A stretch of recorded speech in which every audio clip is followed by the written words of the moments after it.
Bom, eu agradeço novamente a todo mundo que assistiu.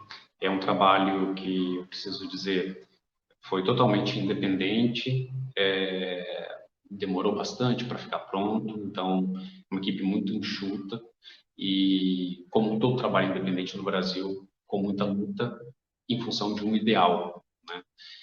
Eu peço desculpas também pela qualidade da imagem, a internet não está muito legal. Eu acho que a definição de cores e às vezes travou em alguns momentos. Espero que a gente tenha uma oportunidade de, em um outro momento, poder transmitir, de repente, pós-pandemia, enfim, sem depender dessas questões técnicas, tecnológicas. Vou apresentar para vocês os convidados de hoje que vão conversar com a gente. São pessoas extremamente importantes nesse segmento, que estiveram presentes, né, tanto emitindo opiniões, quanto trabalhando efetivamente no caso, quanto são autoridades no assunto, que me dão a honra de estar aqui hoje, que são o promotor, doutor André Sperling, que é do Ministério Público de Minas Gerais, que é o responsável, um dos responsáveis, né, integra a força-tarefa nas investigações desse caso. O professor doutor Sérgio Médici, que é especialista em engenharia de Minas, vai conversar com a gente sobre a segurança de barragens, e a premiada jornalista Cristina Serra, que escreveu um livro sobre um evento anterior, que foi o rompimento da barragem em 2015, evento que ela também cobriu como jornalista, à época jornalista de televisão. Eu agradeço imensamente a presença dos três. Eu vou pedir licença para conversar. A Cristina, eu vou conversar com ela depois, porque eu acho que a gente tem muita coisa a dizer sobre essa questão ambiental atualmente, sobre o que mudou de Mariana até aqui.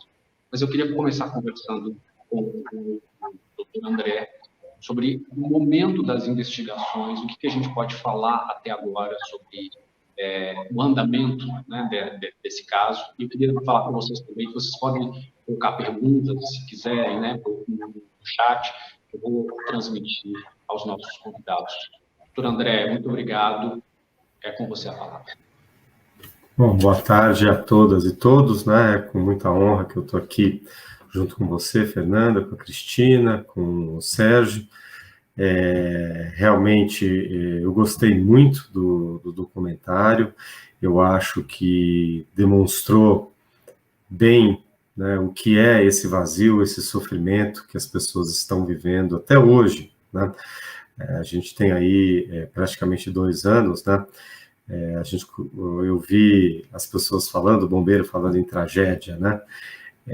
Nós chamamos de crime, né? Foi um crime da Vale, né? Foi um crime cometido, tanto que nós temos aí vários diretores, né? E várias pessoas que estavam, né? Pessoas que trabalhavam e tinham cargos importantes na Vale, denunciados, né, perante a Justiça Criminal.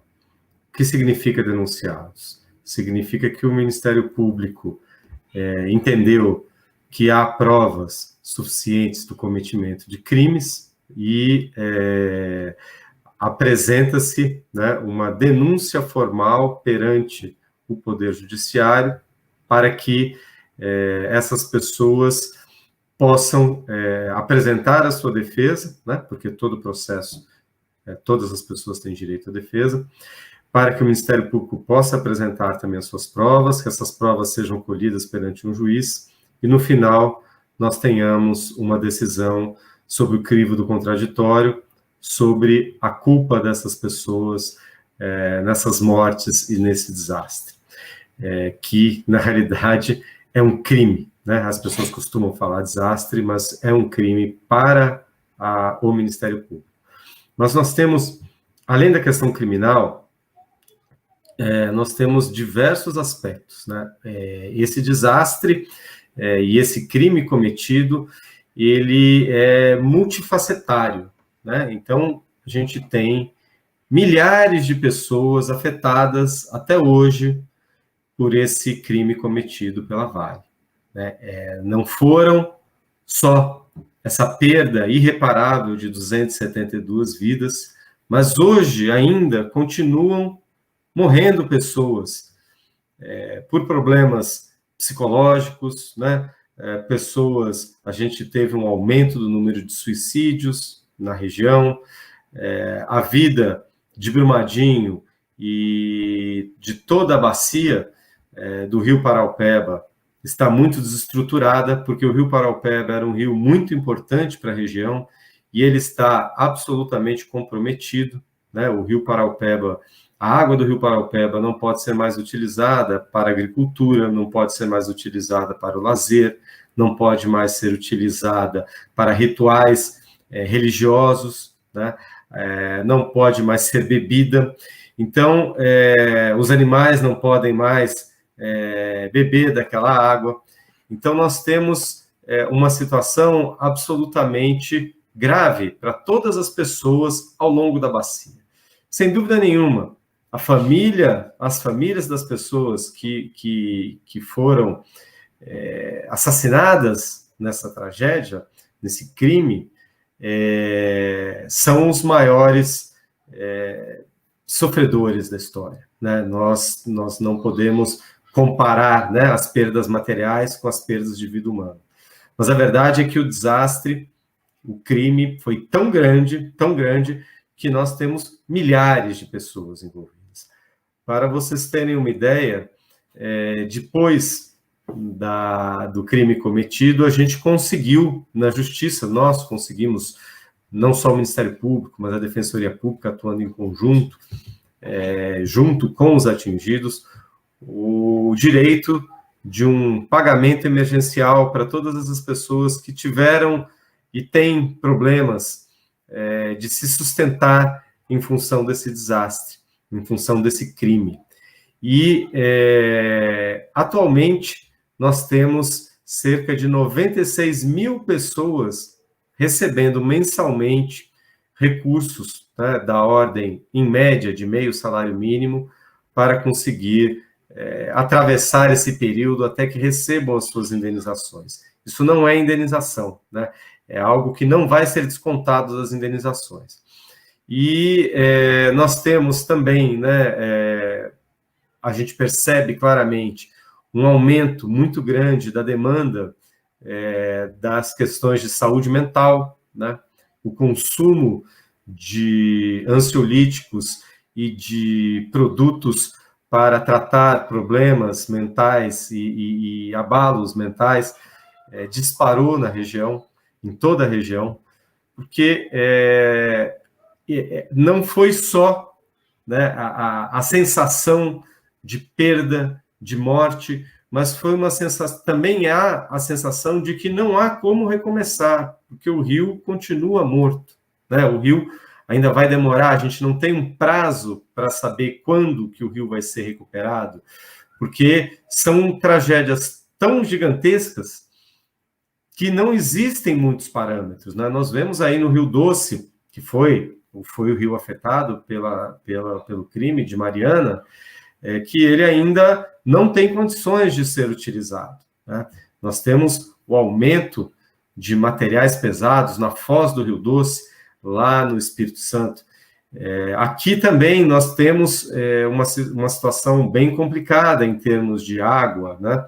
Então, a gente vê que após 2 anos, embora a gente tenha avançado em alguns pontos, né, em termos de já realizar algumas obras, nós ainda temos muito a avançar e não é fácil você conseguir recuperar ambientalmente uma tragédia desse tamanho, né? E as pessoas que viviam em torno desse rio, e eram milhares, elas estão até hoje sofrendo imensamente por esse crime cometido pela Vale.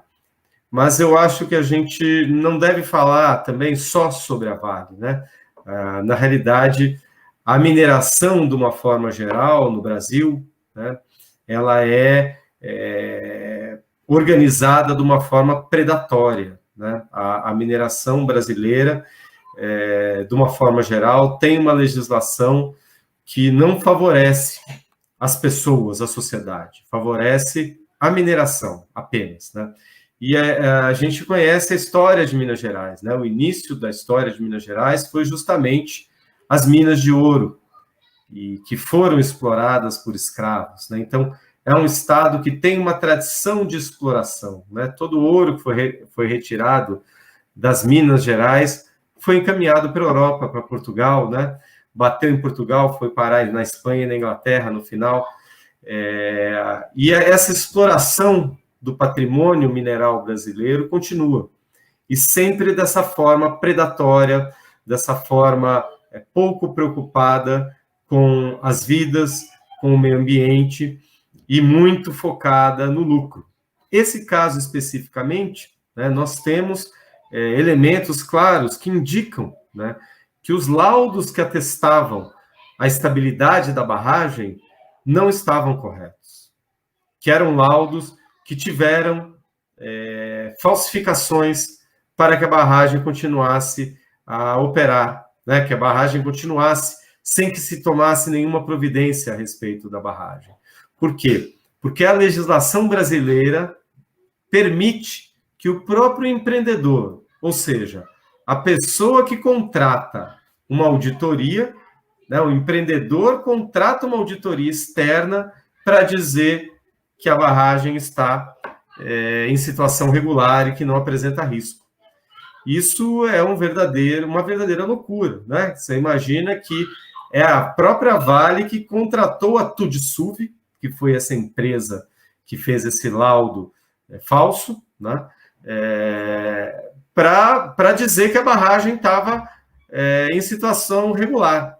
Então, assim, quem paga, quem contrata a empresa é o próprio empreendedor, né? Então, a gente dá, né, para a raposa o direito de dizer, né, se a cerca do galinheiro está boa, está forte, se vai resistir a um ataque da própria raposa. Isso é um absurdo, né? Mas, infelizmente, a legislação brasileira tem esse sentido, porque ela também é feita com base nesses interesses, né? Então, a gente sabe que as grandes mineradoras brasileiras têm uma influência muito grande no legislativo brasileiro, de uma forma geral. Isso, evidentemente, que depois desses 2 crimes ocorridos, teve uma revolta popular, vamos dizer assim, da própria cidadania brasileira, no sentido de apresentar novas legislações, e foram aprovadas outras leis, mas era assim que se apresentava naquele momento. Então, eu acho que isso é fruto, o que nós estamos analisando aqui, né? Não é um caso esporádico, né? Não é um momento que aconteceu, um acidente, como falam, né? Não é. O que nós temos aqui é fruto de um sistema criado e montado, voltado única e exclusivamente para o lucro dessas empresas predatórias e pouca preocupação com a vida das pessoas e com o meio ambiente. Então, o fruto desse sistema montado foram esses 2 crimes cometidos, tanto em Mariana quanto em Brumadinho. E nós temos, em Minas Gerais, né, cerca de 10 barragens em estado grave e que podem romper, né? Nós temos outras barragens em estado máximo de alerta que podem romper a qualquer momento. A Vale tem construído muros de contenção, obras gigantescas, numa tentativa de impedir que, uma vez rompida a barragem, essa lama se espalhe pelo rio. Só que isso nunca aconteceu antes. Nós não sabemos se esses muros serão seguros, nós não sabemos se eles vão segurar. Mas a verdade é que nós temos outras barragens que podem romper a qualquer momento e que a situação delas é tão grave que sequer pode-se tentar reparar essas barragens, porque o processo de reparação pode gerar o rompimento. Não pode, os empresários, os operários não podem nem trabalhar nessas barragens, de tão grave que é a situação. Infelizmente, é isso que se apresenta para nós na sociedade, e é isso que nós precisamos nos conscientizar, né? Que a exploração dos minérios brasileiros são importantes, né? É importante que a gente faça, né, a exploração, nós temos petróleo, nós temos ferro, nós temos diamante, nós temos ouro, nós temos alumínio, mas que isso não pode ser feito a esse custo tão alto para a sociedade brasileira, né? Os lucros que essa atividade gera, eles têm que ser direcionados para evitar que esses desastres, esses crimes aconteçam e para que gere também no local uma capacidade de resiliência para quando essas indústrias forem embora, porque uma mina não dura para a vida toda. Depois nós temos cidades abandonadas, né? Ouro Preto é um pouco o reflexo disso, que era muito pujante na época do ouro, e depois ela foi, quando o ouro acabou, ela foi literalmente abandonada. Hoje virou um tesouro histórico, cultural, mas esse tesouro existe hoje porque houve um processo de abandono do local depois. E a gente vê isso em outras cidades de Minas Gerais. Então não adianta você explorar e não deixar nada para a terra, e não fazer com que essa exploração reverta para a sociedade, né? Que essa exploração entregue para a sociedade apenas tragédia, morte, um meio ambiente degradado e uma situação muito delicada para a população que vive na região, tá? Então, essas seriam as minhas palavras iniciais aqui desse debate. Muito importantes essas palavras. Eu queria aproveitar esse final da fala do doutor André para conversar com o professor Sérgio sobre a questão da segurança, né? O doutor André falou em vários momentos sobre os laudos, sobre a segurança, e, professor, desde o início, desde a época, o senhor deu muitas entrevistas, o senhor é um especialista em barragens, né, em mineração, e o senhor já dizia, antes mesmo, né, de uma investigação mais acurada, o senhor já falava sobre os problemas que existiam ali. O senhor conhece esse setor, né? Diante dessas, enfim, essa luta constante entre lucro, entre segurança, operações rentáveis, empregos, porque tem todas essas questões envolvidas também na cidade. Como é que a gente pode pensar essa mineração responsável ou irresponsável hoje, do ponto de vista da segurança, professor? Olha, existem minerações e minerações. Eu vou primeiro gostar de fazer um parênteses dizendo, por favor, não confundam mineração com garimpo. Essa é a primeira coisa. Garimpo não é mineração, não é tocado por engenheiros de Minas, é uma coisa totalmente irregular e fora da lei, né? Então, vamos falar só de minerações e empresas de mineração. Existem as boas empresas, existem as más empresas. Isso não tem nada a ver com o tamanho da empresa, né? Então, a preocupação com o ambiente tem melhorado muito.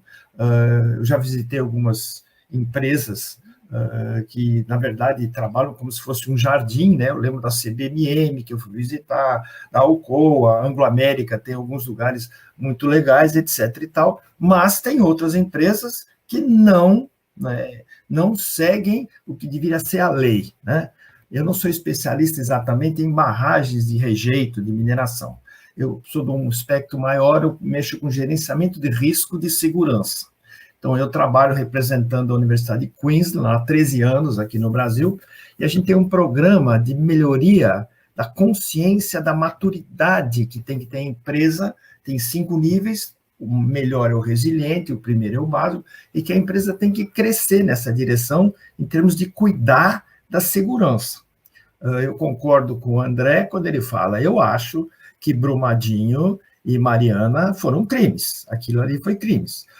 Tem um professor no departamento que ele fala o seguinte, o que está faltando nessas empresas de engenharia é na diretoria ter engenheiros.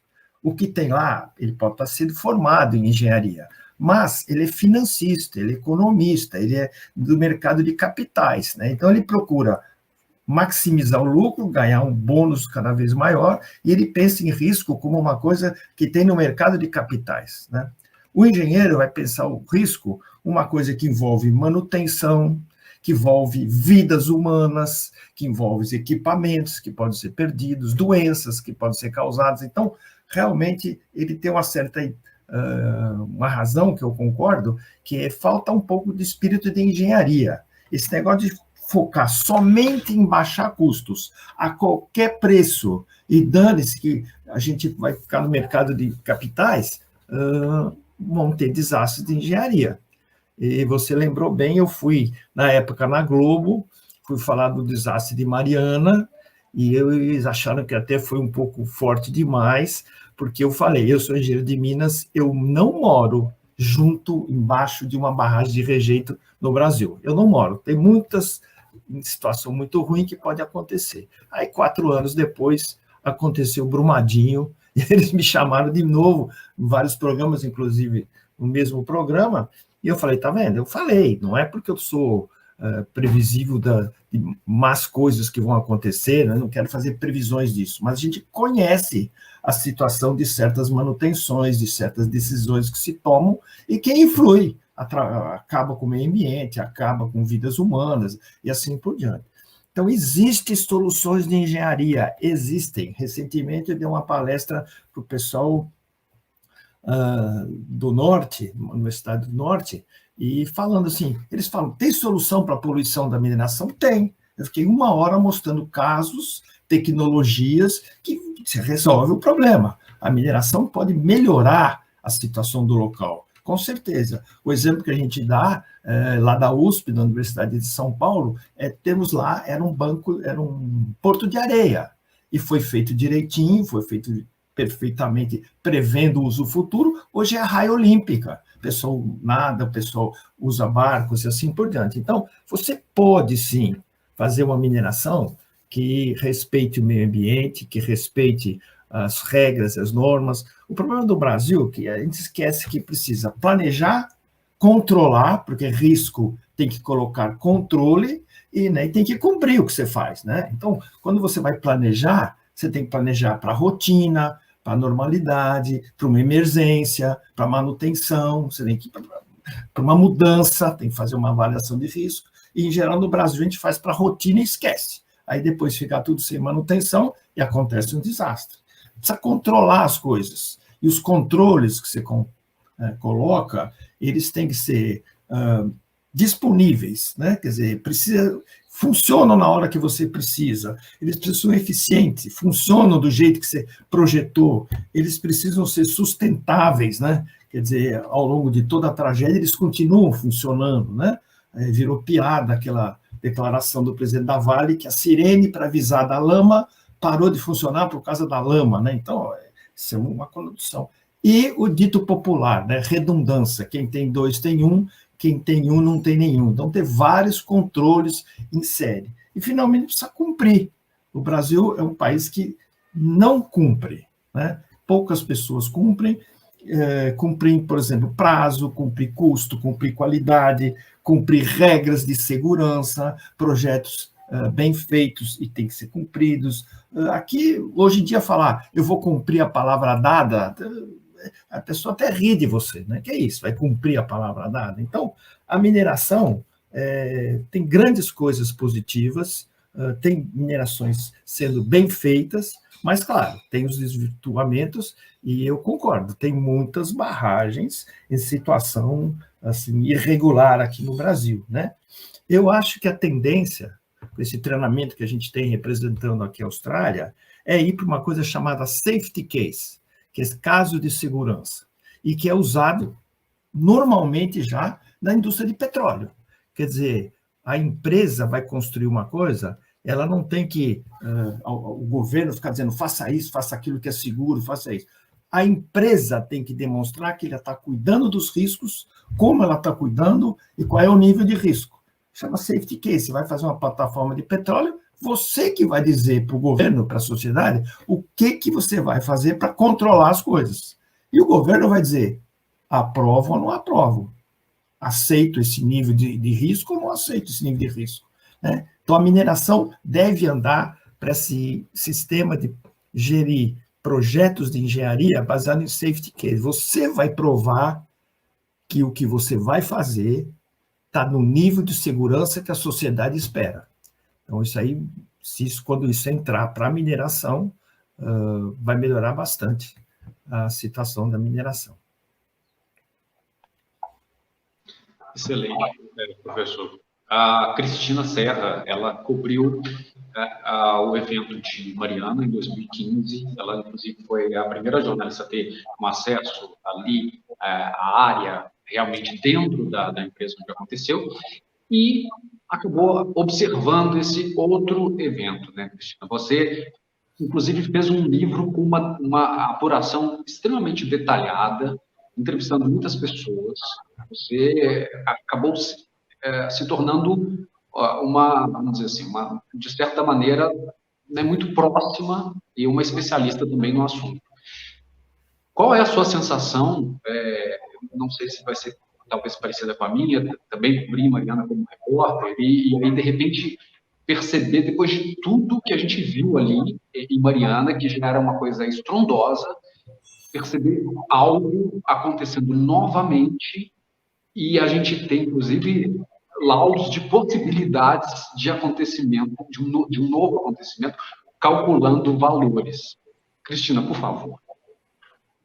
Bom, Fernando, em primeiro lugar, eu queria te agradecer o convite de estar aqui e queria também cumprimentar meus colegas aqui de debate, o doutor André e o professor Sérgio. Fernando, eu vou responder a sua pergunta, mas antes eu não posso deixar de registrar o impacto que eu tive assistindo ao seu documentário, e eu vou te falar logo que, inclusive, é muito difícil falar sem me emocionar.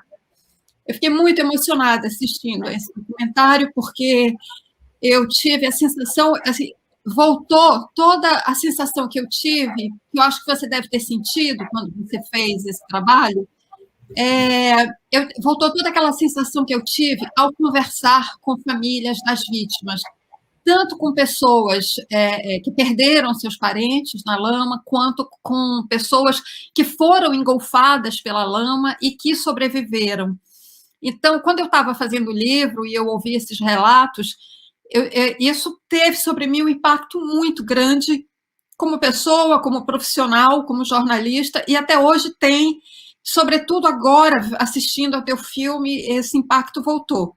Então, eu tô realmente emocionada e é difícil falar sobre isso, mas eu não quero deixar de te dar os parabéns por esse trabalho, porque eu acho que você, como você mencionou, nós fomos colegas de TV Globo, trabalhamos paralelamente, nunca trabalhamos exatamente juntos, né? Mas trabalhamos paralelamente. No caso de Mariana, você estava lá cobrindo pelo Jornal Nacional, na época eu estava pelo Fantástico. E depois cada um seguiu o seu caminho, eu fui escrever o livro e vejo agora que você seguiu esse caminho do documentário.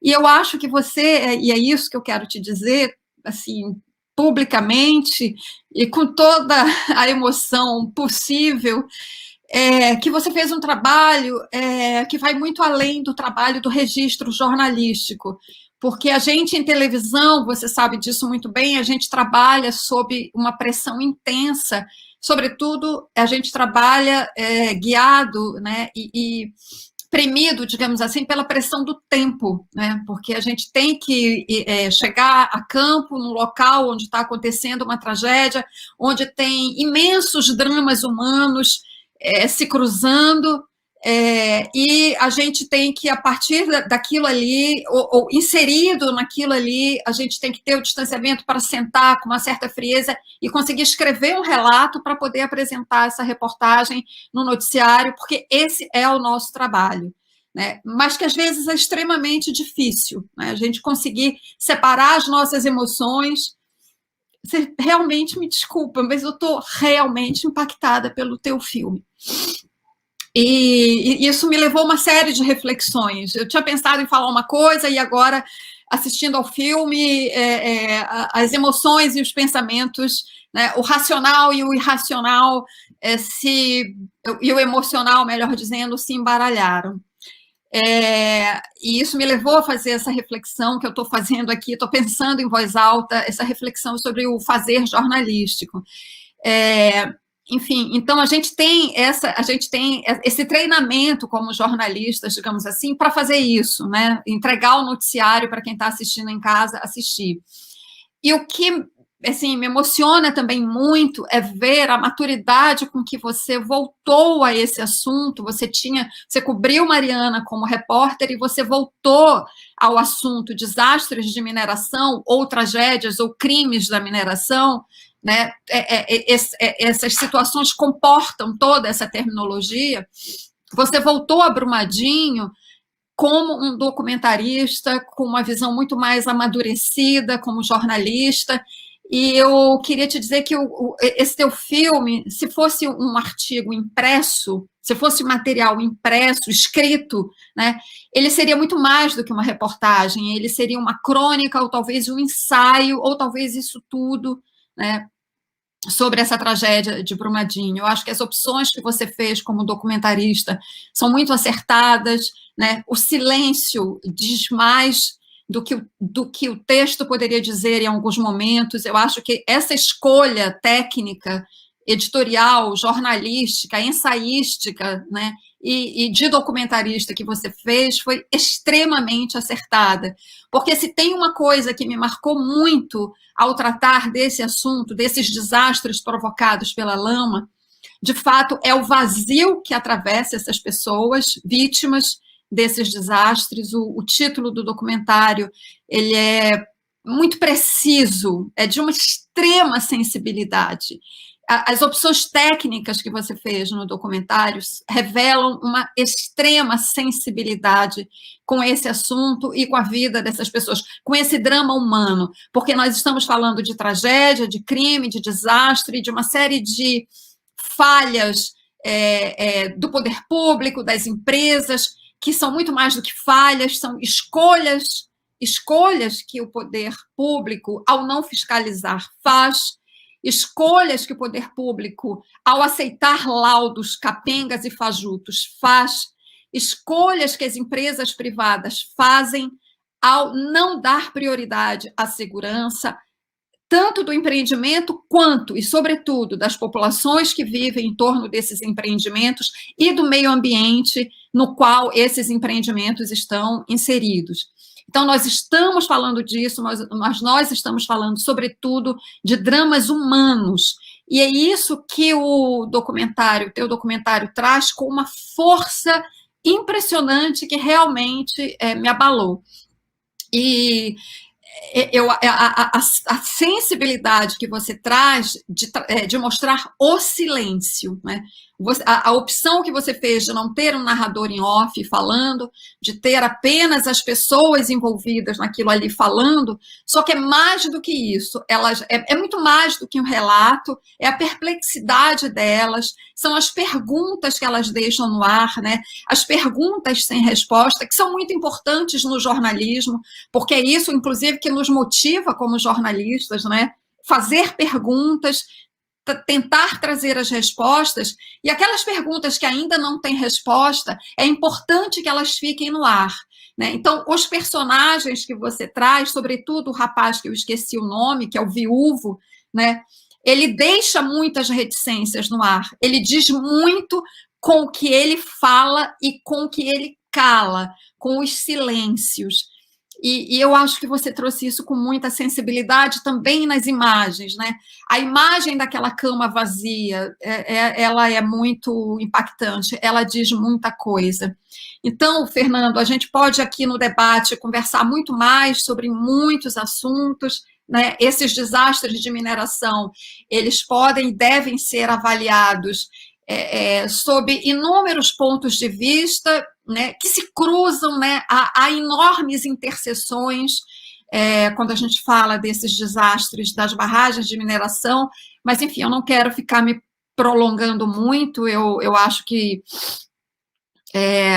falei bastante, mas é porque realmente o teu documentário me tocou muito fundo, calou muito fundo, e, para mim, o mais importante nesse primeiro momento era dar os parabéns para o seu trabalho, para a sua equipe.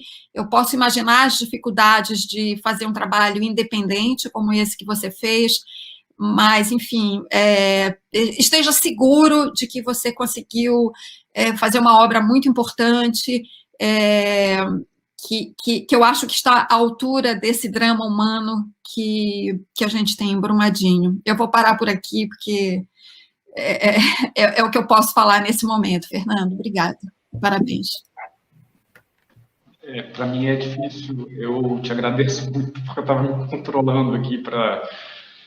Enfim, porque eu acho que como você, Cristina, você deve ter passado por isso, e eu acho que todo mundo aqui, eu acho que o doutor André também, que esteve muito presente, eu tive muito, eu sonhava, eu dormia, tinha pesadelos, sabe? Foi durante meses, por exemplo, Mariana, eu fiquei 3 meses direto dormindo no hotel lá. Então, assim, essas histórias, elas sempre... Quando eu vi isso acontecendo de novo, eu falei, eu não vou deixar que isso passe em branco. É claro, quem sou eu? Enfim, não consigo fazer. Mas eu falei, eu preciso mostrar, enfim, a voz um pouco dessas pessoas, e eu não quero ir para o lado jornalístico. Eu acho que é isso que você disse mesmo. É tentar ver o que essas pessoas têm a dizer, e as perguntas vão ficar no ar, porque essas respostas, elas continuam ainda, a gente ainda continua indo atrás delas. E eu me emocionei ainda mais ouvindo um ídolo como você dizendo tudo isso. E seu lado humano é muito forte, a gente sempre viu nas reportagens todas que você fez, além de todos os suas qualidades jornalísticas. Bom, agora eu vou voltar, depois dessa fala da Cristina, que é difícil, enfim, lembrando também de tudo todas as barreiras para fazer, e todas as falas, a fala do Ivanir, que é a pessoa entrevistada, ela sempre me emocionou muito, assim. Ele, para mim, às vezes eu sentia que ele estava num estado fora de si, sabe? Ele fala de uma maneira, parecia que ele não estava na realidade, sabe? E isso era ainda muito forte, assim, na minha memória. A mão dele passando assim, sobre a cama era uma coisa muito, muito forte mesmo. E a história dele é uma história representativa de várias outras. A gente está falando de 272 vidas, né? Enfim, e eu queria voltar, é difícil voltar depois dessa fala incrível da Cristina, mas eu queria voltar a falar com o doutor André, para pensar, então, já que a Cristina falou sobre isso, vamos falar um pouco sobre essa questão, deixar um pouco a questão profissional de lado e falar um pouco dessa questão humana. Acredito que não tenha sido nada fácil, as famílias que o senhor assiste, atende, procurando o senhor, trazendo todas as angústias, todas aquelas perdas que jamais vão ser reparadas, e ao mesmo tempo eu lidando com algo muito objetivo, que é a justiça, que tem seus prazos, que tem a sua metalinguagem, que tem os seus ritos. Como é que ficou esse lado humano? E ainda acontece, né, porque isso vem reiteradas vezes, nos lembra, né, de tudo que se passou. Como é que o senhor lida com isso? Bom, a gente tem que lidar profissionalmente, né? É mais ou menos como um médico, às vezes, vê também a tragédia e o sofrimento, e se a gente não tiver algum foco, a gente acaba se consumindo e não consegue fazer o trabalho, né? Então, eu já tive, eu acho que eu estou trabalhando, né, com questões de mineração desde o caso, né, de Mariana, desde o crime de Mariana, então já faz aí alguns anos, e a gente vai ganhando um pouco, né, o couro vai ficando grosso. O que mais me revolta no dia a dia é ver como as empresas de mineração, de uma forma geral, continuam repetindo o mesmo discurso, né, e revitimizando as vítimas.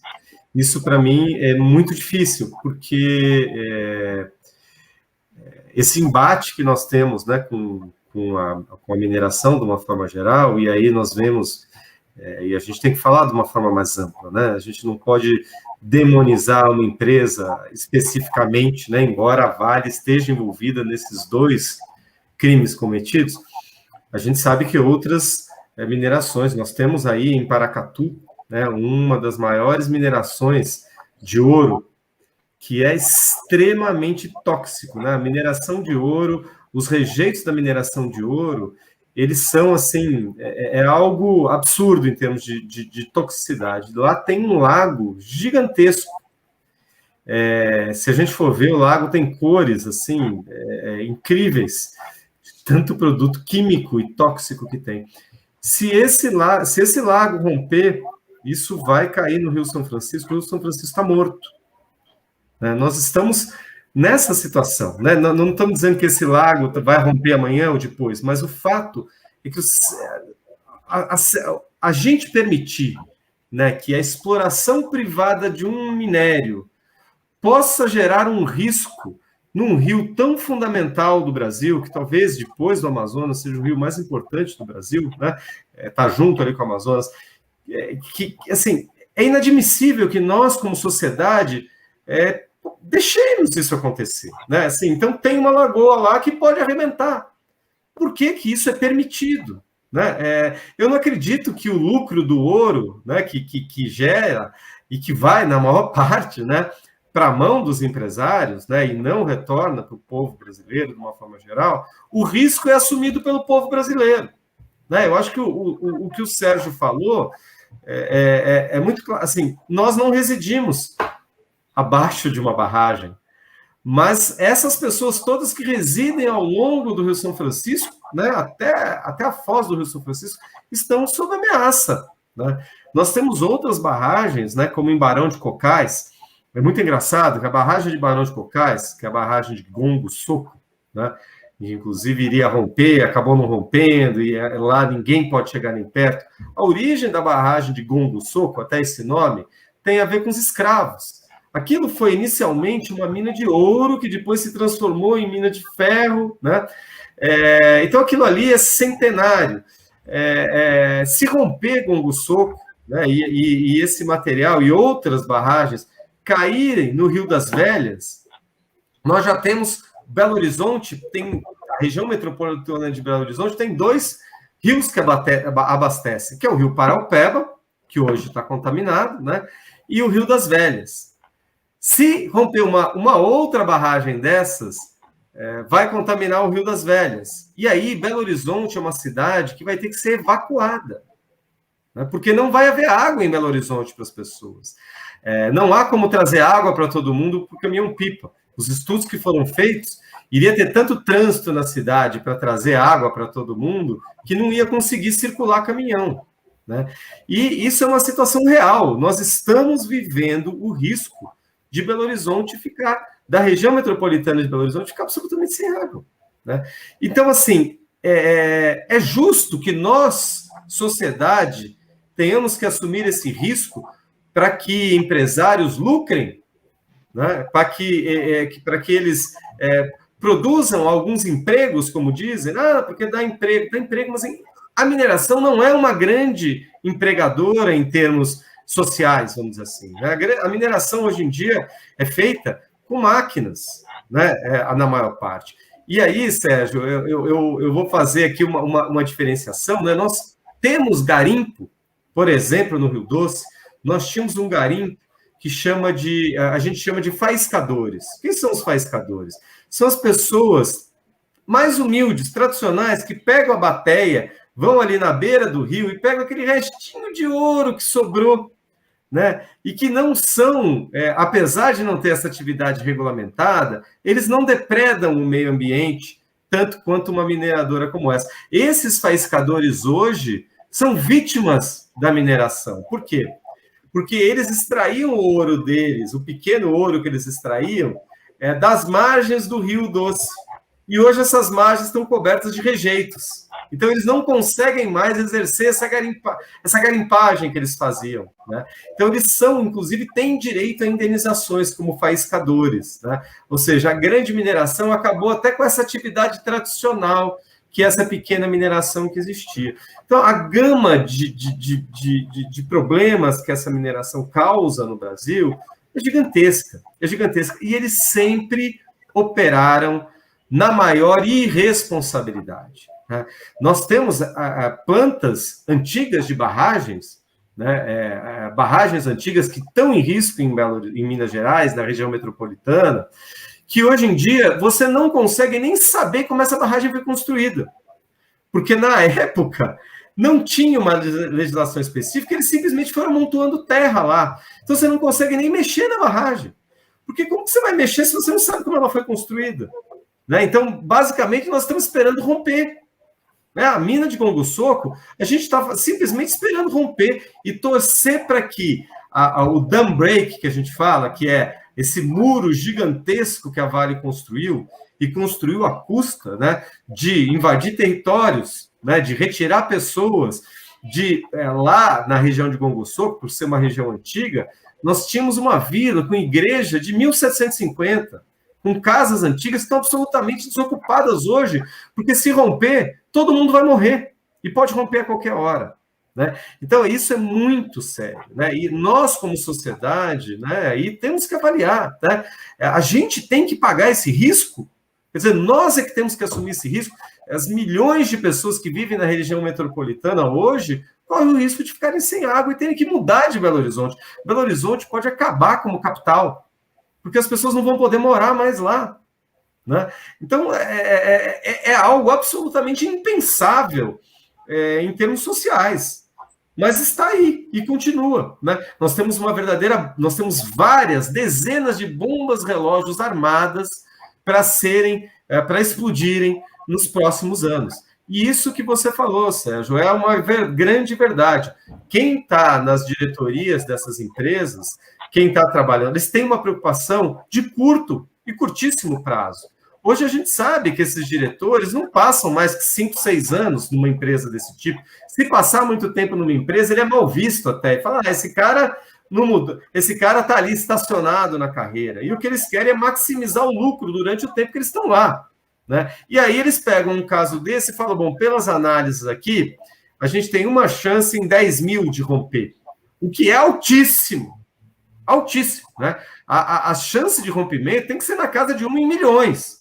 Mas aí vai caindo, mas 1 em 10 mil? Pô, se eu tiver uma chance em 10 mil de perder numa aposta, eu vou apostar.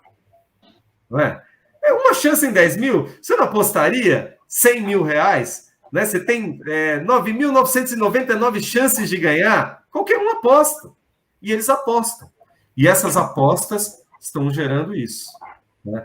Porque quando a gente vai ao longo do tempo, uma hora acontece. Porque a situação vai ficando mais crítica também. Né? E eles escondem, através desses laudos falsos, né? Eles escondem a situação. Na realidade, esses laudos são apresentados e nós temos centenas e centenas de barragens. Não existe dentro do Brasil, né, a capacidade técnica, o poder público não tem pessoas suficientes para fiscalizar efetivamente se esses laudos são feitos corretamente ou não, até porque eles são extremamente técnicos, né, extremamente difíceis de serem realizados, com medições de aparelhos. Assim, a gente não tem pessoal, né, nós temos aí pouquíssimas pessoas, 3, 4 pessoas fiscalizando 700 barragens. Então, assim, toda a legislação é feita, toda a forma é feita para que isso possa acontecer. Né? E acaba acontecendo efetivamente. A gente vê isso no dia a dia. Então, eu tento trabalhar, e aí voltando um pouco na sua questão, Fernando, eu tento trabalhar um pouco dentro da forma profissional. Né? É uma luta, na realidade, uma luta institucional do próprio Ministério Público. Né? O Ministério Público de Minas Gerais foi quem fomentou um projeto que acabou sendo aprovado depois da morte de 272 pessoas, que é o Mar de Lama Nunca Mais, que proíbe barragens como essa de Brumadinho, como essa de Mariana, de serem feitas hoje, não podem mais ser feitas no Brasil, porque é o método mais barato, né? Só que é o método mais arriscado, como sempre. Né? E hoje em dia é proibido, só que nós temos centenas dessas feitas. E como que a gente vai fazer com essas? Essa que é a questão. Então, assim, a gente tem que lutar institucionalmente contra essa ganância, né? Com essa voracidade de lucros. E não é só na construção, né? no momento de aprovação do projeto também. As comunidades tradicionais que vivem em volta, né, elas são absolutamente atacadas, né? Nós temos aí, por exemplo, a Anglo, que tem uma mineração gigantesca em Conceição do Mato Dentro, né? Tem um projeto que se iniciou com o Eike Batista. O Eike Batista começou com esse projeto montando uma empresa fake, né, para comprar as terras das pessoas na região, antes que eles soubessem que aquelas terras valiam muito porque tinha minério. Aí comprou terra de todo mundo. Depois construiu, de uma forma irregular, o Porto de Açu, que também foi um escândalo, né? Como é feita a mineração lá? Tem um mineroduto, né, que empurra, através de água, empurra o minério até o Porto de Açu. Então, esse mineroduto desapropriou terras, né? Foi feito ali um dano ecológico para construir o Porto de Açu, e hoje a água que é bombeada para levar o minério para lá dá para abastecer uma cidade de 200 mil pessoas. Nesse momento de falta de água, a mineração usa água doce para mandar esse minério para lá, né? E as comunidades que vivem em torno dessa mineração da Anglo, até hoje reclamam indenização por tudo que eles sofrem, por poeira, por tremores, né? Eles sofrem, eles mandam áudios para mim, doutor André, pelo amor de Deus, teve uma explosão aqui hoje, o que vai acontecer? Então, um sofrimento para essa população que vivia num paraíso, cheio de cachoeiras antes. Hoje, é uma região onde a criminalidade subiu, onde a água dos rios está poluída, onde tem comunidades que precisam ser abastecidas com caminhão-pipa, né? Eu não vejo a vida de Conceição do Mato Dentro melhor, mas eu vejo a mineração da Anglo, né, lucrando muito, né, e com perspectivas de lucros cada vez maiores. Então, acho que isso tudo tem que ser muito bem pensado pela sociedade brasileira, de uma forma geral, né? É isso que nós queremos, é essa forma de exploração que deve seguir. A gente já tem 2 sinais bem claros, né? E nós temos sinais espalhados por todas as regiões de quanto isso está sendo grave e danoso, tá? E falando sobre isso, é um assunto muito presente, né, na rotina, na sua rotina, né, professor Sérgio? Muito se falou na época de Mariana que isso não aconteceria nunca mais. Mariana nunca mais. E, de repente, vem Brumadinho. Após Brumadinho, o que a gente vai poder melhorar em relação à segurança, efetivamente, em relação à segurança de barragens e da mineração de uma forma geral? Olha, primeiro eu vou querer pegar um pouco o gancho da Cristina, porque o que me emocionou no seu filme, Uma Hora, é a comparação de 2 fotos.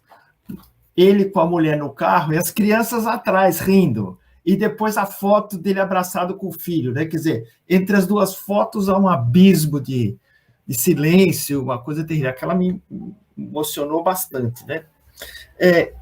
Falando algumas coisas primeiro aí em relação ao que o André falou, uma coisa que atrapalha muito em qualquer empresa, né, é a rotina, porque a rotina vai se repetindo e o cara não percebe mais o risco, parece que ele fica cego para o risco, né? Então, a rotina, o cara trabalha, não vai fazendo as coisas que tem que fazer, vai acostumando, nunca aconteceu, nunca vai acontecer, e uma hora tem um acidente muito grande, né? Tem um grande consultor internacional que ele fala o seguinte: você acha caro investir em segurança? Então experimente um desastre, né? Quanto que a Samarco perdeu? Quanto que a Vale perdeu? Né? Quer dizer, o pessoal não consegue entender, a não ser que tenha um desastre, para ver o tamanho das coisas, né? E quanto a garimpo, o André, eu gosto da palavra inglesa que eles falam de garimpeiro, eles chamam de individual miners. Eles não têm palavra para garimpo, né? E era a definição de garimpeiro. É um cara que trabalha sozinho na bateia para pegar a pepita dele. É um cara tranquilo de sobrevivência. Agora, o que a gente vê hoje no Brasil são máquinas grandes dragas, explosivos. Aquilo não é nem mineração, que é completamente irregular, e nem é garimpeiro aquilo lá. Aquilo não é garimpeiro. Aquilo é uma devastação, uma coisa feita completamente errada. Outra coisa que você falou também das probabilidades, né? Em engenharia, tudo pode falhar. Tem uma probabilidade de falha e qual é que a sociedade aceita. No tempo da Revolução Industrial, eles aceitavam 10 a menos 3, quer dizer, de cada 1.000 pessoas, uma vai morrer na indústria normal. Aí foi melhorando, hoje nós estamos em 10 a menos 5, indo para 10 a menos 6, que é 1 por 1 milhão a probabilidade da coisa falhar, e se for indústria nuclear, já estamos 1 para 10 a menos 7, né? Quer dizer, nós temos que ir nesse caminho, né? Quer dizer, pegar porcentagens que a sociedade aceita. No caso que você falou do Eike Batista, eu vou te contar uma informação que você não tem. Eu comecei a trabalhar com a Anglo, quando entrou uma presidente na céu da Anglo, Cynthia Carroll, que era totalmente focada em segurança. E começou a mudar a cabeça da Anglo, né? Então, por exemplo, ela chegou na África em uma mina de platina e o pessoal estava preocupado em voltar na produção. Ela falou, mas teve um acidente, morreu. Ela mandou fechar a mina por 1 semana. O pessoal, não, 1 semana, platina. Não, não. É para vocês começarem a entender que vida humana vale mais que platina. Infelizmente, ela cometeu um erro, na minha visão. Sabe qual foi? Ela começou a entrar na conversa do Eike e começou a comprar as ideias, comprou minas do Eike, no norte, no nordeste. E aí, ela caiu, porque era tudo errado, né? Começou a dar prejuízo, dava risco muito alto, a empresa começou a ficar em maus lençóis, e ela caiu por causa disso, né? Foi um dos efeitos do Eike Batista, vendeu tanta bobagem para ela, e que ela caiu dessa maneira. Existe solução de engenharia, Fernando? Existe. Precisa ter gente que queira usar, pensando que vidas valem mais do que o metal. Se pessoas trabalharem desta maneira, é possível ganhar dinheiro, ter empresa de engenharia, não pôr as pessoas em risco de morte, de acidente, de lesão, de falta de lugar para trabalhar, ou de ter sustento, assim por diante. Agora, precisa ter uma cabeça que pense dessa maneira. Enquanto tiver orientado a lucro fácil, no momento, qualquer coisa, eu tendo meu bônus nesse ano, tudo bem, se o ano que vem eu não estou nessa empresa aqui, aí perfeito, não vai ter evolução. Quer dizer, existe solução. Essa palestra que eu dei foi pedida para o pessoal lá do norte, da universidade, a mineração só consegue fazer com coisas erradas. Então, eu fui mostrar que dá para trabalhar sem pó, sem fazer rejeito, trabalhar uma atmosfera limpa, com efluente limpo, e assim por diante. Eu gosto de dar um exemplo que eu vi, já vai, André, é o seguinte, como é que a gente faz para o cara aceitar que precisa trabalhar desse jeito? Então, tem um exemplo que vem lá da Suécia, que é o seguinte, você quer jogar o efluente dessa indústria química no rio? Pode jogar, não tem problema. Agora, a 100 metros abaixo, você vai colher a água e tomar. Então, isso você pode. Aí o cara, peraí, então eu vou tomar cuidado. Então, existem sim atitudes preventivas que você pode ter. Eu sempre falo para os meus alunos, como é que a gente vai acabar com a poluição de carro no Brasil? Aí eles pensam, eu falo, não, joga o cano do escapamento dentro do carro. Se o ar for limpo, tiver catalisador, perfeito. Não, vai jogar fumaça? Aí o cara não quer, então ele resolve, né? Então, soluções técnicas tem. Para mim, falta soluções políticas. O governo precisa agir, o Congresso precisa agir e fazer leis que sejam cumpridas. O problema do Brasil é cumprir. A NR22 de mineração é boa, ela vê um monte de coisa. Ela já fala em programa de gerenciamento de risco há mais de 20 anos. Está tudo lá. Agora, se a pessoa não cumpre, não adianta nada, né? Esse é o meu bordão na escola. Precisa cumprir. Com certeza, precisa cumprir. Eu queria conversar agora, Cristina, vou aproveitar no chat, muitas pessoas mandaram nos comentários, e eu queria aproveitar a fala da Mirelle, Mirelle Porto. Não conheço, eu acredito que seja alguém da cidade, que seja afetado. Eu agradeço muito, Mirelle, por você estar aqui. Muito obrigado mesmo. Só respondendo a sua questão, eu acho que qualquer trabalho, ele não consegue ouvir todas as pessoas. Algumas pessoas representam o todo. E a ideia é tentar ouvir algumas pessoas, sempre foi, né? E sim, muitas pessoas foram comunicadas sobre o evento aqui, mas não é que eu entenda. Eu tento entender o seu sentimento, porque é um tipo de devastação, né, que passou, se é que você faz parte dos familiares, dos parentes, que eu imagino que faça pela mensagem, mas é um tipo de devastação que é muito revoltante mesmo. E só que eu quero que você entenda que todos aqui estamos do mesmo lado. E eu queria passar essa pergunta para a Cristina, porque como ela trabalhou muito tempo com isso, acho que ela provavelmente sentiu essa dor mesmo das pessoas que às vezes queriam uma resposta, e essa resposta muitas vezes a Cristina não poderia dar para essas pessoas. E aquilo causava, provavelmente, até mais sofrimento, né, Cristina? Essa impossibilidade nossa também de ver tudo aquilo e estar em contato com pessoas ali que estão procurando ajuda, estão querendo ser ouvidas, e a gente não tem muito o que fazer. Sim. São os limites do jornalismo, né? Eu acho que nós, como jornalistas, se a gente não tiver a compreensão dos limites do nosso trabalho, a gente enlouquece e fica muito frustrado, né? Porque, sobretudo, quando você está numa cobertura de um desastre, né, de tamanha magnitude que provoca tamanha devastação. Eu compreendo, pelo que você falou, a pergunta que ela fez, né? Mirella, não é isso o nome dela? Mirelle. Mas, por exemplo, para trazer esse assunto para a reflexão desses desastres de mineração, tanto na experiência que eu tive com o livro de Mariana e com a experiência que o Fernando teve com o filme, necessariamente, seja como jornalista, como escritor, como documentarista, você tem que fazer um recorte. Você não consegue contar como é que você faz um filme contando as 272 histórias, sendo que cada uma delas é importante.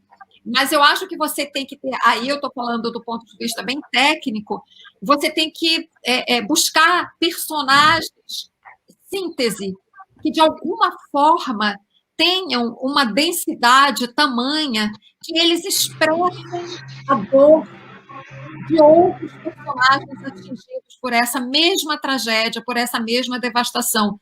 Nesse sentido, eu vejo o personagem principal do filme, principal que eu estou falando, aquele que ocupa mais espaço dentro do filme do Fernando, é o Ivanir, né? Esse é o nome dele. Isso. Ele, de fato, é um personagem síntese, né? A maneira como ele expressa aquela dor, certamente ele está falando por dezenas ou até pelos 272. Ele consegue ser essa voz. Nesse sentido, eu acho que o acerto é ter encontrado esse personagem que consegue expressar o tamanho daquela devastação. Então, enfim, eu só queria complementar um pouco, eu compartilho da angústia que a Mirelle traz, porque nós, jornalistas, sentimos essa angústia também, né? De nem sempre a gente apresenta um trabalho e que a gente diz assim, poxa, mas será que eu consegui dar voz a todos que precisam expressar a sua voz? Enfim, esse é um dilema que nos acompanha como jornalistas o tempo inteiro. Em todas as coberturas, sobretudo coberturas que envolvem tragédias humanas dessa magnitude como a que nós estamos falando. Eu não queria deixar de mencionar algumas outras questões. Acho que o doutor André fez um relato absolutamente completo, abrangente e devastador também dessa situação das barragens de mineração no Brasil, sobretudo em Minas Gerais, mas eu quero trazer também aqui para a nossa reflexão a situação na Amazônia, que eu sou de lá, eu sou paraense, e só depois de conhecer a devastação que a mineração pode causar, né, a partir do desastre de Mariana, é que eu fui me dar conta das situações que a gente tem na Amazônia também. E só recentemente eu soube, por exemplo, né, de um caso da mineração. Olha, eu não vou nem falar o nome da empresa, não é por nada, só porque eu não quero errar, e eu estou em dúvida agora. Mas é uma mineração de bauxita no Vale do Rio Trombetas, no Pará. E o doutor André estava falando que até bem pouco tempo, né, antes da Política Nacional de Segurança de Barragens, que é de 2010, as empresas faziam as barragens de qualquer jeito, né? Não tinha regra, não tinha norma, enfim, a não ser, claro, evidentemente, as empresas sérias terem a preocupação, né, com o bom senso, com a segurança, porque, enfim, a técnica de construção de barragens existe há muito tempo, né? Tem barragem desde que o mundo é mundo, praticamente, desde a antiguidade, digamos assim, barragens de armazenamento de água, depois a mineração vai ganhando escala industrial e a técnica vai se desenvolvendo. Mas, enfim, não havia, né, durante muitos anos, no Brasil não houve a preocupação com o cumprimento das normas, rigorosamente falando.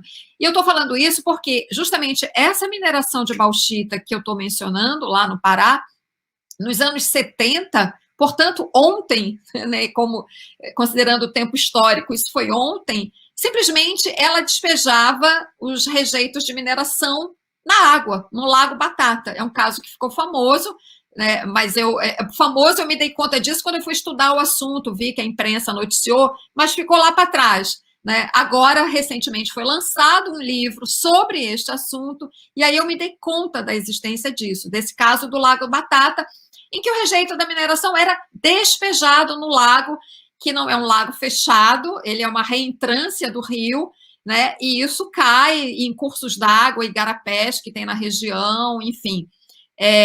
Esse assunto foi tratado, né? Mas ainda há rejeito lá na água, né? Então, isso aqui eu só estou mencionando para dizer que durante muito tempo, resumidamente, grosseiramente falando, as empresas faziam meio que o que elas bem entendiam e os órgãos públicos não tinham capacidade de fiscalização. Isso mudou? Mudou, como eu mencionei, tem o Plano Nacional de Segurança de Barragens, de 2010, que agora passou por uma mudança, tem a mudança no licenciamento recentemente aprovada também, isso eu estou falando de legislações federais, tem as legislações estaduais, né, Minas Gerais tem, o doutor André mencionou o Mar de Lama Nunca Mais, etc. Enfim, temos legislações, elas podem não ser perfeitas, né? Eu sempre acho que legislação é uma coisa dinâmica, né? As coisas vão mudando, né? Os empreendimentos vão mudando, as tecnologias vão mudando, as legislações têm que ser aperfeiçoadas. O que falta é exatamente, aí eu vou no ponto do professor Sérgio, cumprir o que diz a lei. Isso é o mínimo que se espera, né? E aí eu trago mais um dado aqui, no caso de Brumadinho, uma coisa que me chocou desde o primeiro segundo que eu soube do desastre lá na barragem da Vale, em Brumadinho. Eu estava em casa, inclusive, tinha acabado de almoçar, né? O desastre foi na hora do almoço, meu marido ligou a televisão e disse, olha, vem ver que tem um desastre, tem um outro desastre de barragem de mineração em Minas Gerais. Eu levantei, fui olhar, eu estava na mesa trabalhando, fui olhar e vi, estava sem som a TV, só estavam passando as imagens. Eu falei, não, isso aí deve ser alguma coisa que estão relembrando da barragem de Mariana, porque as imagens eram muito parecidas, né? Aquela avalanche de lama, as casas que você só vê os telhados. Eu falei, não, isso é uma imagem de arquivo, né? Como a gente fala, né, Fernando? Pegou no CEDOC, devem estar lembrando. Ele falou, não, é uma outra barragem, presta atenção, não está falando nada de Mariana, estava passando a tarja lá, Brumadinho. Eu falei, não, então aumenta isso aí. E aí eu me dei conta daquilo ali, eu falei, eu fiquei completamente incrédula nos primeiros minutos, e aí começaram a entrar as imagens, e aí é o ponto que eu vou chegar, de que havia um restaurante abaixo da barragem.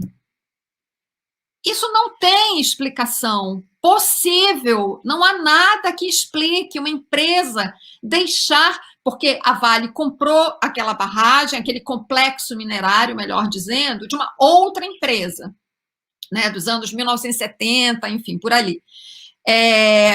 Bom, se uma empresa como a Vale, que se diz tão preocupada com a sustentabilidade, né, faz tanto marketing verde, né, nos jornais, na televisão, você entra e vê, você comprou aquele empreendimento, você viu que tem um restaurante abaixo da barragem, o que você faz? como o professor Sérgio mencionou, que a executiva lá tentou fazer, fez ou tentou fazer, fecha, interrompe a produção, acaba com esse restaurante aqui e vamos fazer um restaurante numa área segura do complexo minerário. Mas não pode deixar aquele restaurante ali.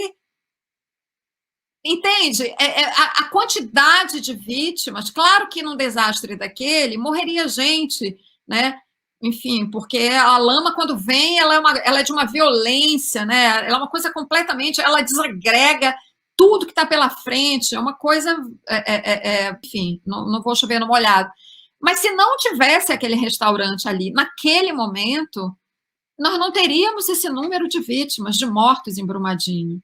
Então, essa é a pergunta que me martela a minha cabeça desde aquele primeiro minuto em que eu me dei conta daquela situação. Por que não destruíram aquele restaurante? Eu queria muito que alguém da Vale me desse essa resposta. Talvez sejam aquelas... Essa é uma das perguntas que talvez fique no ar, mas parece que o Sérgio tem alguma coisa a falar sobre isso.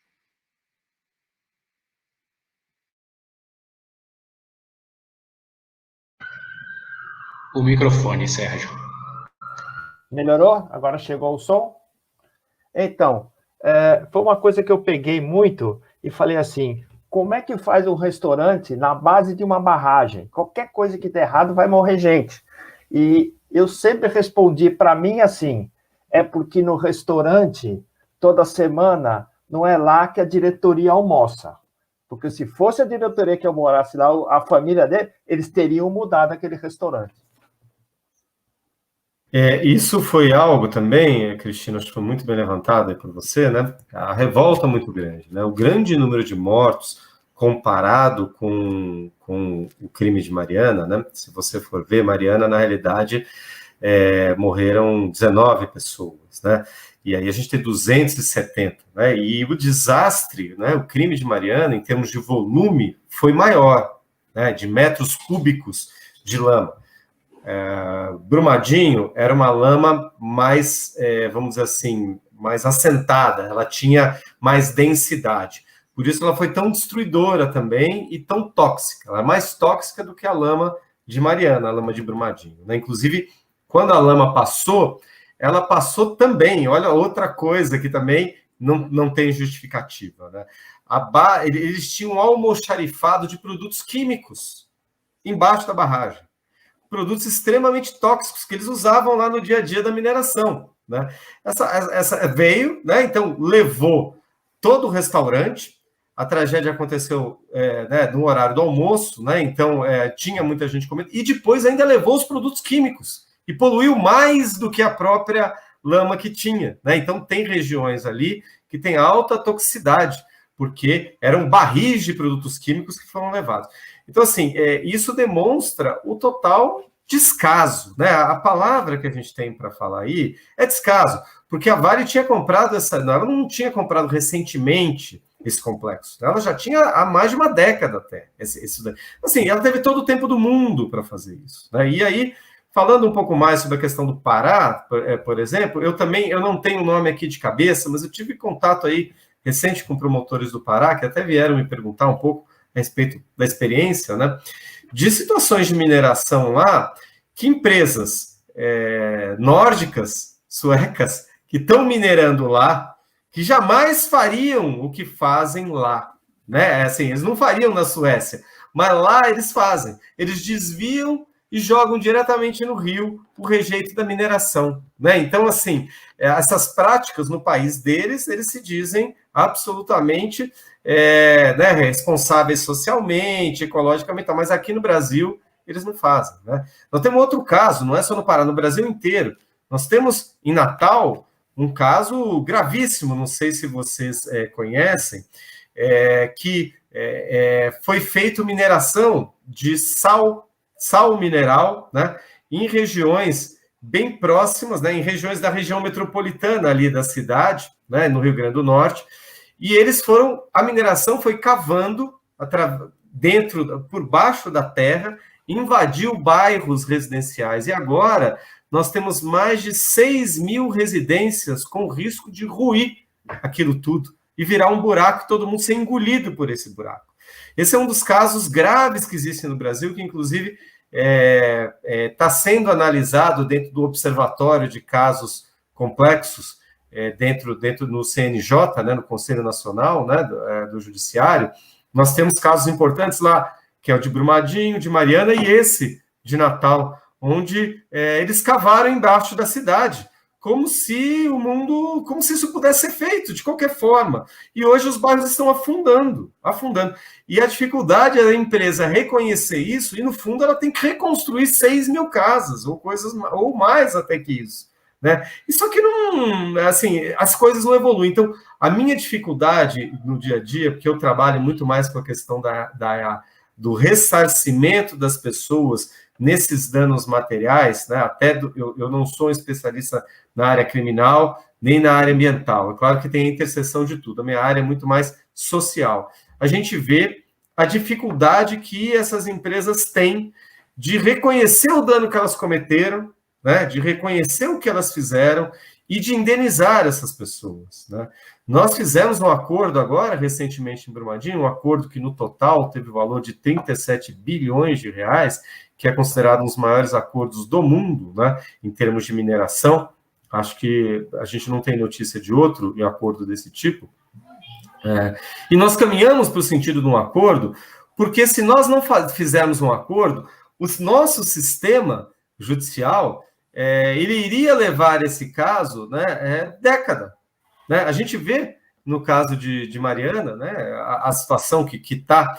Então, assim, a gente às vezes se vê obrigado a fazer determinados acordos, porque o próprio sistema judicial também não prevê mecanismos claros e concretos. Né? A gente não viu, até hoje, ninguém da Vale nem da BHP preso.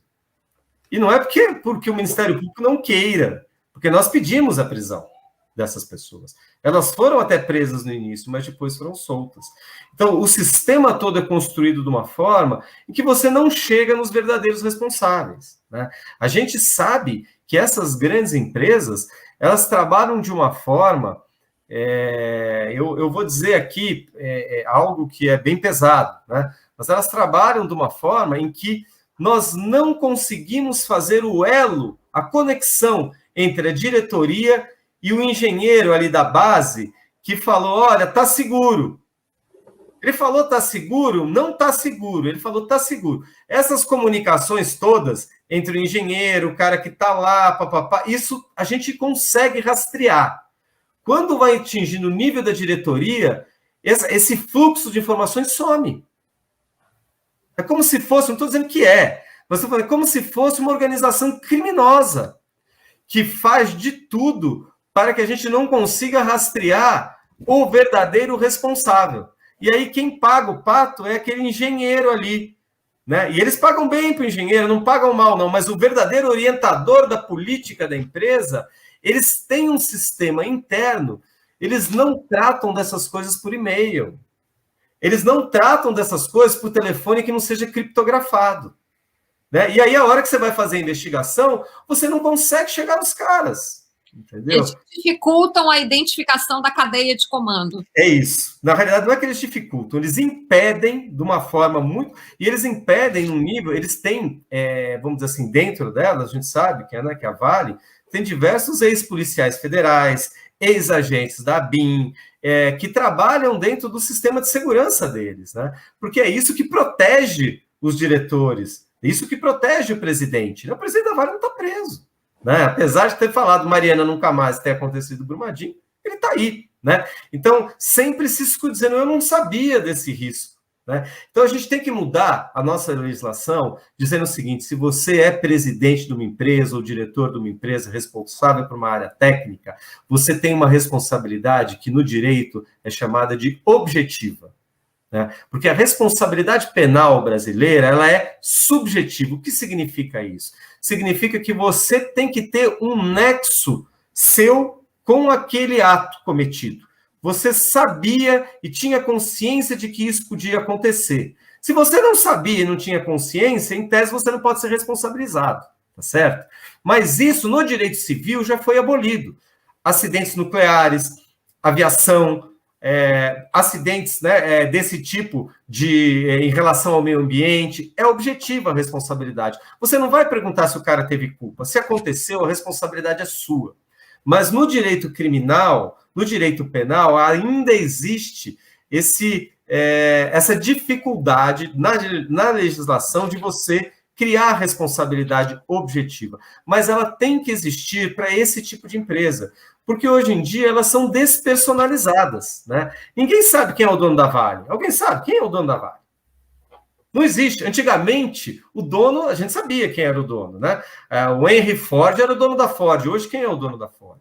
Então, a gente tem que criar um arcabouço legal para que essas pessoas, mesmo que aleguem que não sabiam, não interessa. Se você é presidente da empresa, se você é o responsável técnico, se houve uma tragédia com morte, você vai ser responsabilizado por essa morte. Só assim, eu acredito que a gente vai ter uma melhoria efetiva. Enquanto não houver responsabilização criminal para essas pessoas, clara, concreta, né, que elas sintam na pele que podem ser presas, elas vão continuar falsificando laudos, elas vão continuar tentando burlar o sistema e não cumprindo o sistema, né? Eu não sou um cara a favor, eu não acho que prisão funciona para tudo. Aliás, eu acho que prisão não é uma coisa muito interessante. De uma forma geral, a gente coloca, né, os negros, os pobres na cadeia no Brasil, né? Isso é o geral, né? E nós participamos disso. Mas, então, eu sou contra esse aumento da pena para tudo, mas nesse tipo de caso específico, a gente tem que começar a assumir uma responsabilidade maior, né? Assim como eu acho que quem mata uma pessoa dirigindo um carro bêbado não deve responder por homicídio culposo, que tem uma pena pequena. É homicídio doloso. Se você bebeu e saiu dirigindo, você assumiu o risco de matar uma pessoa. Se você é o responsável por uma barragem, essa barragem rompe, você está assumindo o risco disso acontecer. Responsável, você tem que ser responsabilizado. Enquanto isso não acontecer, eu não tenho ilusões de que somente no âmbito da responsabilidade civil e administrativa isso vai efetivamente melhorar, né, a situação, né? Eu acho que a gente tem que caminhar para a responsabilização criminal dessas pessoas, tá? Eu acho que esse é um caminho que a sociedade tinha que começar a trilhar. Mas isso implica em mudanças grandes na legislação brasileira, né? E que justamente vai afetar os poderosos, justamente vai afetar quem tem mais dinheiro, quem comanda todo o sistema. Então, a gente tem uma dificuldade muito grande de aprovação de coisas desse sentido, né? A gente vê, na realidade, uma tentativa de descriminalizar atitudes, como, por exemplo, esses projetos que existem aí do nosso atual governo, no sentido de descriminalizar condutas criminosas de policiais que matam em serviço. Isso, eles tentam mudar a legislação, né? Eles tentam Agora, criminalizar atitudes que precisam ser criminalizadas, a gente não vê um direcionamento nesse sentido. Isso, doutor, responde à pergunta, um questionamento, né, do Wagner Diniz. O Wagner, vocês devem conhecer, ele também teve familiares, perdeu familiares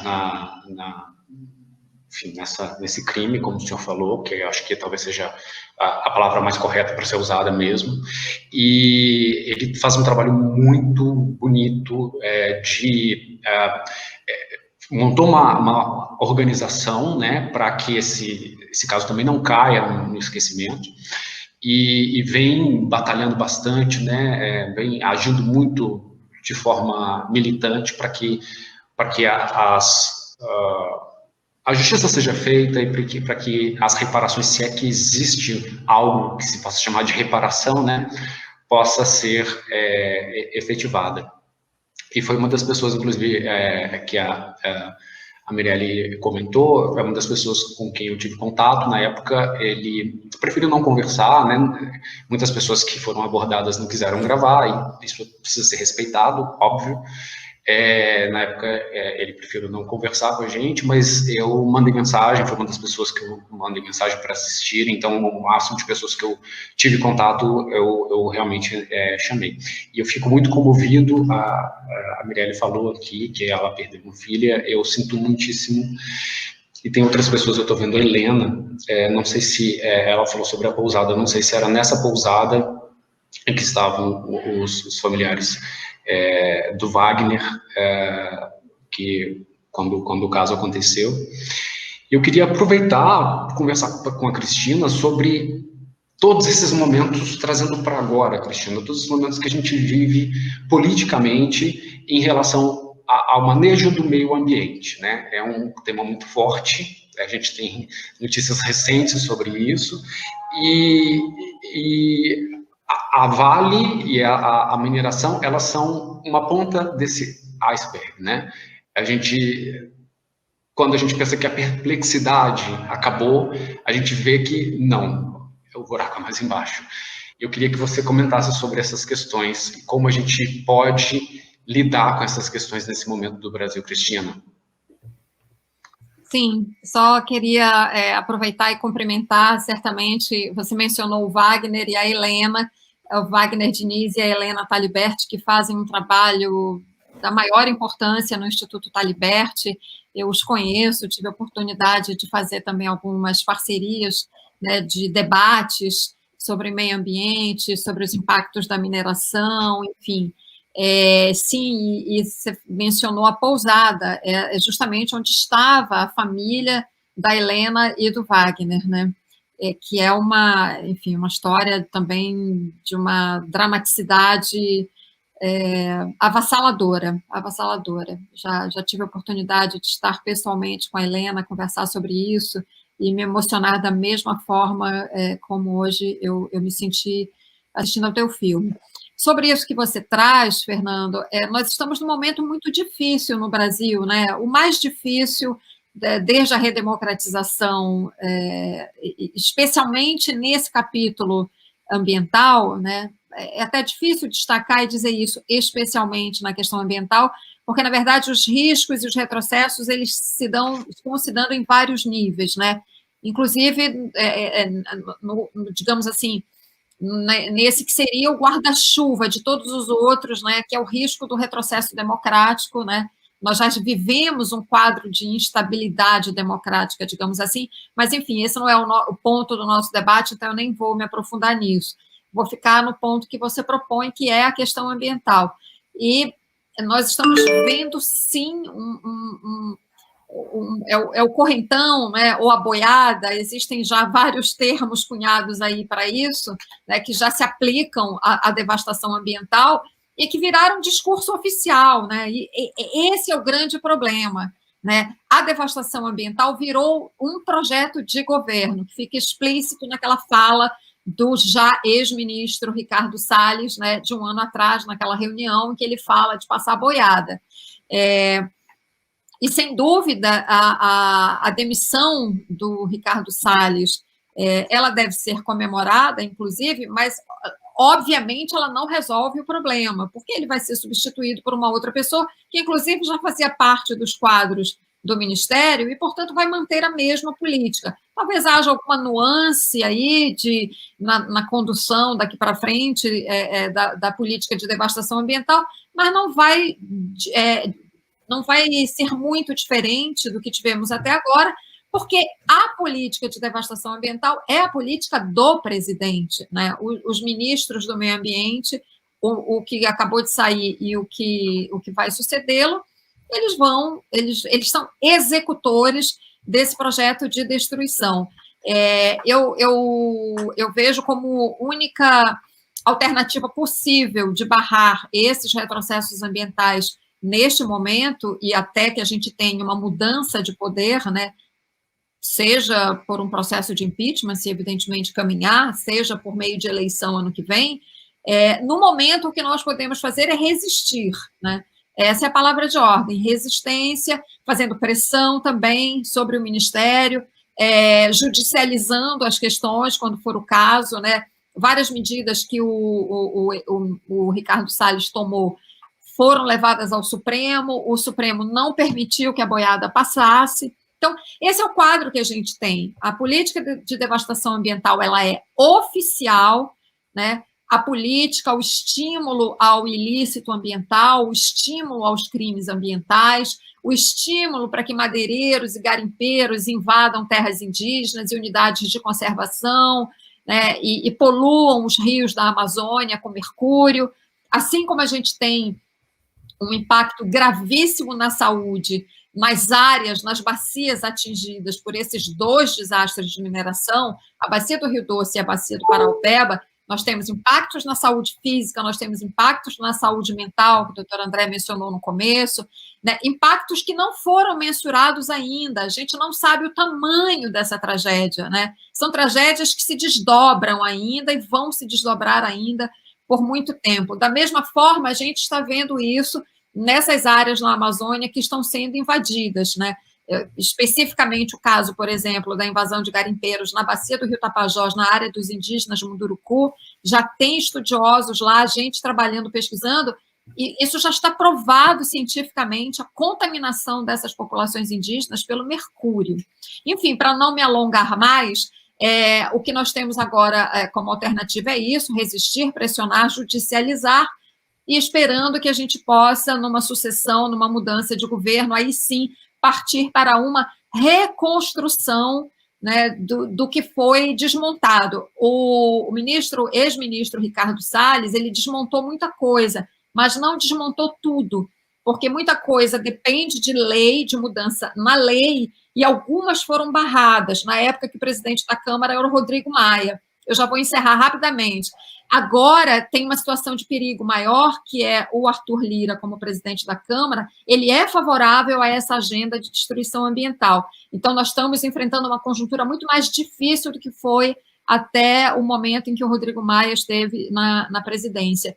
Enfim, é um quadro muito difícil, resistir e, quando for possível, reconstruir o que foi destruído. É isso. Essa sua fala é muito importante, Cristina. Eu vou passar justamente para você, professor. Essa fala é muito importante, o que você traz para a gente nesse contexto atual. E, professor, falando sobre essas decisões políticas, em face das decisões técnicas, é algo que, nessa área de mineração, isso sempre foi muito presente, né? E a gente, lidando com uma política, como a Cristina falou, uma oficialização, né, dessa situação tão macabra, nas empresas, nas minerações, isso acaba tendo um reflexo também? Com certeza vai ter, com certeza vai ajudar. Infelizmente, Fernando, eu tenho um compromisso agora com o pessoal do Canadá para falar justamente de problemas de mineração. Eles já estão me chamando desde as 3 horas. Então, eu quero agradecer a participação de todos. Foi muito bom ter conhecido a Cristina, o André. André, eu voto você para procurador-geral. Gostei de suas posições. Estou com você. Fernando, muito obrigado pelo convite e pela participação. Futuramente, se quiser qualquer coisa, eu estou à disposição. Obrigado a todos. Eu que agradeço, professor. Obrigado. Bom, eu acho que a gente, na verdade, pode fazer mesmo, né, caminhando, a gente conversou sobre muitos pontos aqui, a gente poderia caminhar mesmo para um fechamento, e eu queria, né, que nesse fechamento, o que a gente pode deixar como reflexão? É claro, esse evento atravessou a vida de muita gente, para as pessoas que lidaram, não diretamente, que não como nós 3 que estamos conversando aqui, nós lidamos indiretamente, mas isso nos afeta também, nos afeta como seres humanos, nos afeta como profissionais, nos afeta realmente como pessoas que confiam na justiça, confiam nos direitos das pessoas, nos direitos humanos, né? E, ao mesmo tempo, a gente se frustra com um encaminhamento que tem sido dado até agora, sem, como a gente viu o Wagner falando, outras pessoas falando, Mirelle também, sobre um fechamento para isso, né? Como é que a gente pode pensar como cidadãos e como jornalistas, como juristas e pessoas que pretendem continuar nessa luta para fortalecer realmente essa causa? Eu queria que vocês me dissessem, me apontassem caminhos que a gente possa pensar juntos. Bom, eu acho que a Cristina, queria parabenizar a fala aí da Cristina, realmente, infelizmente, a gente está vivendo um tempo de retrocesso no Brasil de uma forma geral, né? E destruir é muito mais fácil que construir, né? infelizmente. Né? A gente destrói muito facilmente conquistas que levaram décadas no Brasil, né? Nós estamos vivendo uma grande destruição institucional no Brasil, né? E eu acho que é esse o grande problema, né? As instituições estão lutando para sobreviver diante de uma forma de atuar que é anti-institucional, né? Que é a forma absolutamente irresponsável de agir, né? Irresponsável sem maiores preocupações com outra coisa que não seja o seu interesse pessoal, né? Isso, infelizmente, é um pouco a tônica do Brasil hoje. Mas eu acho que o Brasil está reagindo, né? Eu acho que o Brasil, toda essa tragédia que nós vivemos, seja no âmbito ambiental, seja no âmbito da saúde, né? Seja no âmbito institucional, né? Quando a gente vê a tentativa de cooptação dos poderes, né? Que existem para controlar, né, os outros poderes, todo esse caminho que está sendo traçado está ficando mais evidente para o Brasil, né, ou por uma grande parcela da população brasileira, né, as pessoas estão abrindo um pouco os olhos, né, para esse discurso que parece muito fácil, né, vamos combater aquele inimigo, né, e aí a gente foca naquilo e a boiada passa. Né?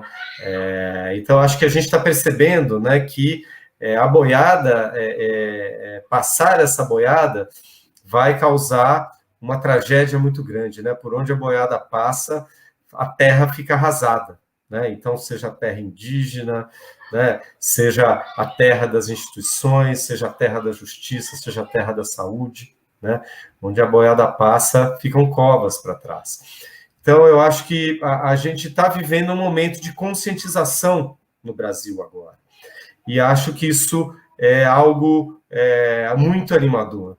Eu acho que o caminho que a gente tem para seguir é de conscientização, né? É do que a gente quer como sociedade, né? Uma sociedade mais justa, uma sociedade mais igual, uma sociedade onde as leis sejam respeitadas, onde as instituições sejam respeitadas, né? Onde o pobre, o favelado, o negro seja respeitado. Né? Eu acho que isso está em voga atualmente, as pessoas estão percebendo que o caminho que estava sendo seguido pela nação de uma forma geral era um caminho de destruição. Né? A gente tem aí, né, mais de 500 mil mortos que atestam isso, né? São atestados de óbito que estão atestando o nosso caminho infeliz que está sendo seguido agora, mas que a população brasileira está percebendo que está errado, né? Que nós, como país, somos muito melhor que isso, né? O Brasil é um país incrível, o Brasil é um país que tem um povo incrível, e a gente, quando vive uma tragédia, um crime como esse de Brumadinho, depois vai conversar com as pessoas, a gente vê o quanto essas pessoas são incríveis, né? O quanto essas pessoas estão sofrendo e lutando para melhorar. Então, eu acredito no povo brasileiro, eu confio no povo brasileiro, e eu acho que é através dessa revolução do próprio povo, da consciência do povo, da conscientização, da educação, que a gente vai achar um caminho. Né? E a gente não pode nunca sair da democracia. Não há caminho fora da democracia. Né? Se a gente sair da democracia, a tragédia está aí. Né? Não existe outro caminho a não ser o caminho democrático. Ele é difícil, ele tem percalços. Eu acho que o que estamos vivendo agora é um pouco o percalço, né, que os caminhos democráticos levam, mas eles existem justamente para a gente superá-los. Né? Então, a gente tem que superar isso e a gente vai melhorar. Né? Não estou dizendo que o futuro vai ser perfeito, mas a gente vai aperfeiçoando a cada tempo, né? Desde que a gente se mantenha na democracia. Eu acho que a grande luta agora é para essa conscientização do povo brasileiro todo de como as instituições e a democracia são importantes para nós. O dia que a gente perder isso, que a gente não tinha, né, há algumas décadas atrás, aí efetivamente nós vamos estar sob o jugo de um poder maior, sem poder falar nada, sem poder, inclusive, criticar, né? Então, eu acho que é esse o caminho, né? O caminho de acreditar no povo, de acreditar na democracia e nesse processo de conscientização que está acontecendo agora.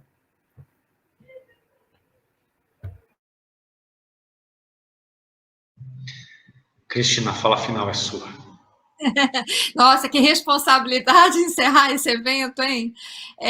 Eu assino embaixo do que o doutor André falou e eu vou, já que eu considero que esse tópico já foi suficientemente abordado por ele, né? Então eu vou, para fechar, só uma fala, e eu quero voltar, Fernando, para o começo da minha fala aqui, e quero, sinceramente, voltar a te dar os parabéns por esse trabalho, porque, como jornalista, eu me sinto representada por esse trabalho que você fez.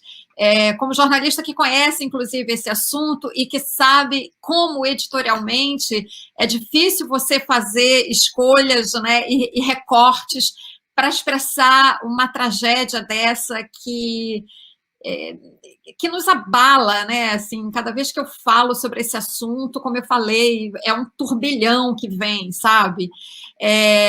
Então, eu acho que você teve ali um poder de síntese muito, muito grande, e essa é a missão do jornalista, né? O jornalista ele vê aquele material todo e ele diz assim, o meu caminho é esse, eu vou contar essa história dessa forma.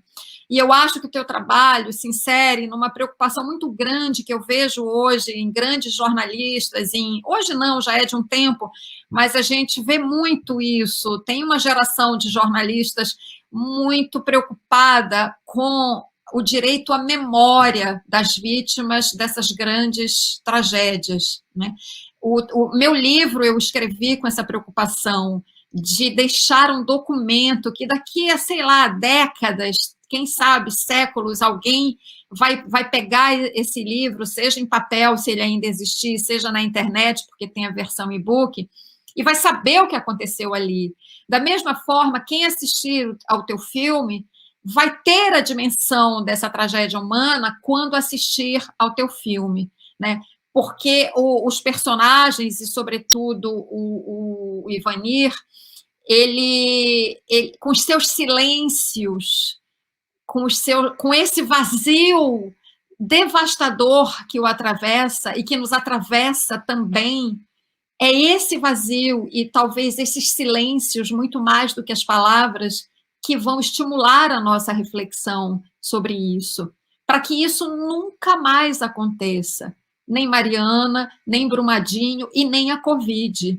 A Covid também precisa dessa memória. Os mais de 500 mil mortos pela Covid no Brasil também vão precisar de muitos jornalistas, muitos escritores, muitos documentaristas para deixarem essa memória para o futuro. Então, eu realmente queria saudar mais uma vez esse teu trabalho, que realmente teve um impacto, tenho certeza, assim como teve sobre mim, teve sobre todos que assistiram esse documentário. E, enfim, parabéns mais uma vez, assim, que orgulho ver o teu amadurecimento como jornalista, Fernando. Eu estou muito feliz de compartilhar desse momento com você. Parabéns. Bom, ela quer me fazer chorar mesmo.